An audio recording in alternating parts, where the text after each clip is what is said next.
All right, welcome to the next episode of the Upland Hunter podcast. Today we're going to go over my favorite handheld GPS for upland hunting. So, not necessarily deer hunting, not necessarily,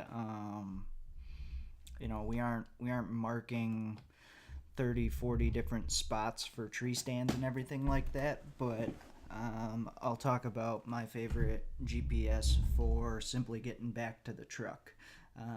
It's nice and relatively inexpensive, and it's just handy to have. Everyone thinks they know exactly where they're going until they get turned around chasing a bird or following their dog, and next thing you know, you're out in the woods for 4 or 5 hours longer than you wanted to be in the first place. So, depending on what time you're hunting, that can get to be kind of a scary feeling. Happens to the best of us, unless you're hunting in a pretty well sectioned off area with a lot of logging trails going through it or something. If you're hunting in a pretty thick grouse cover and stuff like that, I always like carrying this handheld GPS. So basically, my favorite one is the Bushnell Backtrack GPS. It's, in my mind, perfect for upland hunting.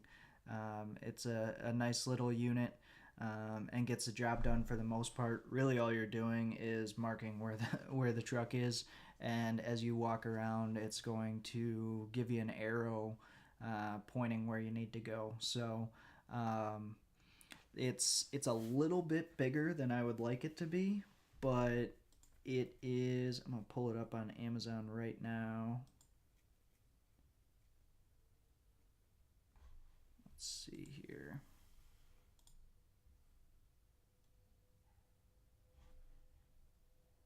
I think it's only like $30, so relatively inexpensive. Nice and handy to have. It's very simple for anyone that doesn't necessarily use or isn't really tech savvy. The display on it is very simple, so if your eyes aren't great at close distances, you're still going to be able to tell where you're going. And the name Backtrack is a pretty solid name for it, considering literally all it's designed to do is get you back to the point that you started at. Like any GPS, you want to make sure you actually mark your point where you left. I'm sure anyone that's used a GPS before has forgotten to mark where their truck is, and so if you do that, your GPS is pretty much useless at that point if you don't have a return point. So that's my favorite GPS for upland hunting. Hope you guys enjoyed this episode, and we'll see you next time.